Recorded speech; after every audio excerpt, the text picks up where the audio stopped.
இன்னைக்கு நம்ம ஒரு கருத்து பார்க்க போகிறோம். சங்கீதம் 103:12 இப்படியாக ஒரு வசனம் நம்மளுக்கு சொல்லப்பட்டிருக்கிறது.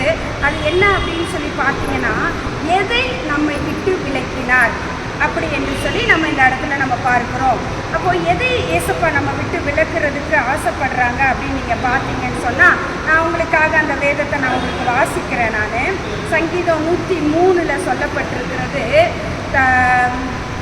மேற்குக்கும் கிழக்குக்கும் எவ்வளவு தூரமோ அவ்வளவு தூரமாய் அவர் நம்முடைய பாவங்களை நம்மை விட்டு விலக்கினார். நல்லா இருக்குல்ல? எதை நம்மளை விட்டு விலக்குகிறாரா, நம்மளுக்குள்ள இருந்து இந்த பாவம் என்னெல்லாம் செய்யுதோ அதை நம்மளை விட்டு விலக்குறதுக்கு ஏசப்பா சொல்றாங்க. நீதிமொழிகள் 28:13 சொல்லப்பட்டிருக்கிறது, தன் பாவங்களை மறைக்கிறவன் வாழ்வடைய மாட்டான், அவைகளை அறிக்கை செய்து விட்டு விடுகிறவனோ இரக்கம் பெறுவானோ ஒரு வசனம் சொல்லப்பட்டிருக்கிறது. நம்ம தெரிந்து செய்கிற பாவங்கள், தெரியாமல் செய்கிற பாவங்கள் எதுவாக இருந்தாலும் அந்த பாவத்தை நம்ம விட்டு விலக்கிறதுக்கு ஏசப்பா ரெடியாக இருக்காங்க. அதுக்கு முன்னாடி இந்த பாவம் என்ன செய்யும் அப்படிங்கிறத நம்ம அறிஞ்சுக்கிட்டா தானே நம்ம அந்த பாவத்திலேருந்து வெளியே வர முடியும். என்ன செய்த அந்த பாவம் நம்மளுக்கு நன்மையை வர ஒட்டாது இருக்கிறது. எரேமியா 5:25 சொல்லப்பட்டிருக்கிறது.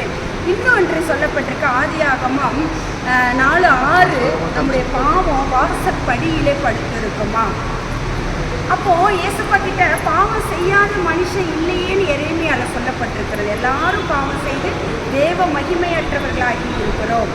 ஆனால் அந்த பாவங்களை நீதிமொழிகளில் சொன்னது போல மறைக்கக்கூடாது.